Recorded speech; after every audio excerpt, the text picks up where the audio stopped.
Mas malinis kung ito yung gagamitin natin, di ba? Kesa dito.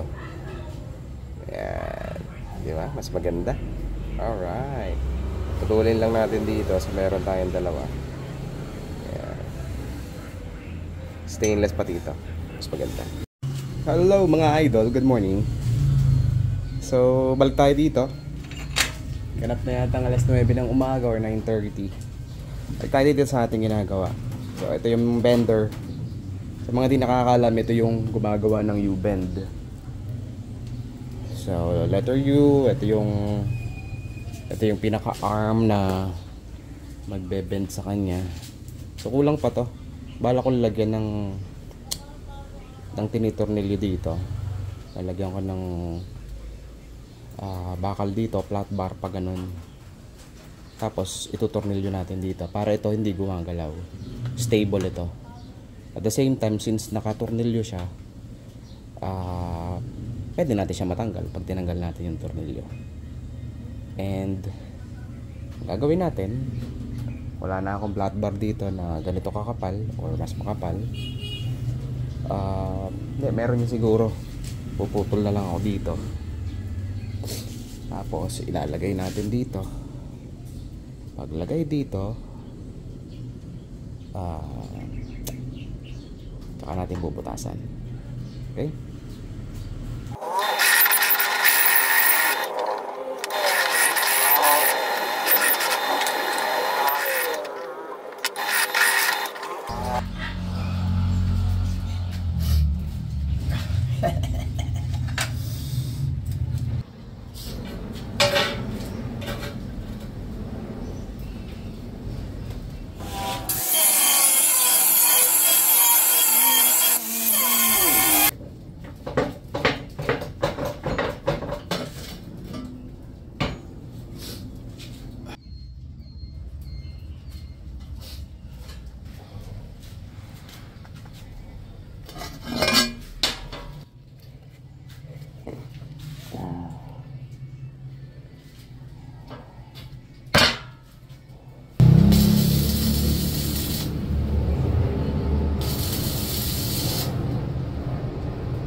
So ayan, inatouch natin sa table yung pinaka platform.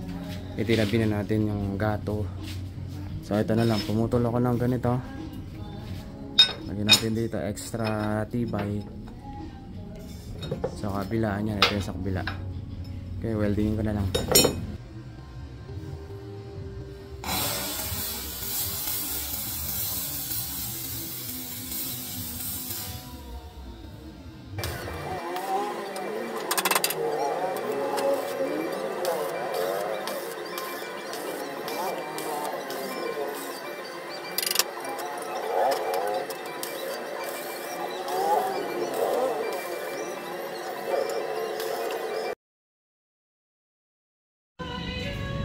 Bagong dating trailer ng sasakyan, saka yan ng motor. So ikakabit lang natin yon, saka yung isang yun welding natin para i-connect yung carrier na yan.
Hello, update lang.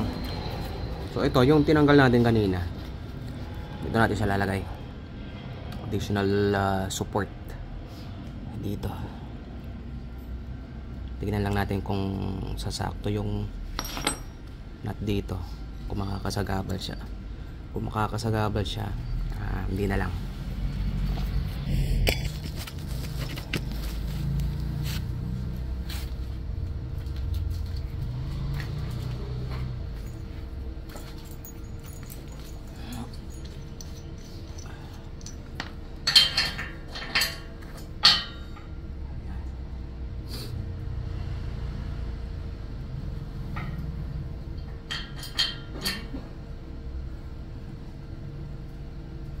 Siya makakasagabal. Okay lang.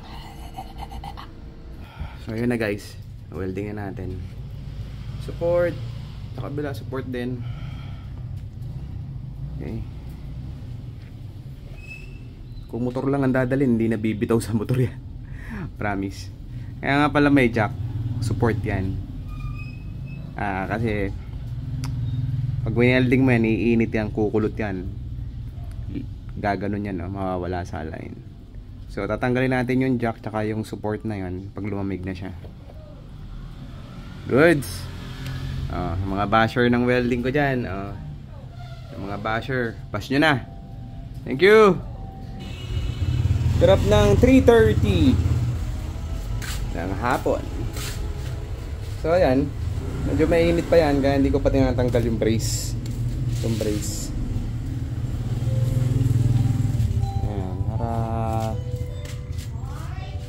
saksak siya dyan. So okay na to. Kaya lang papagawa pa daw siya nitong isa.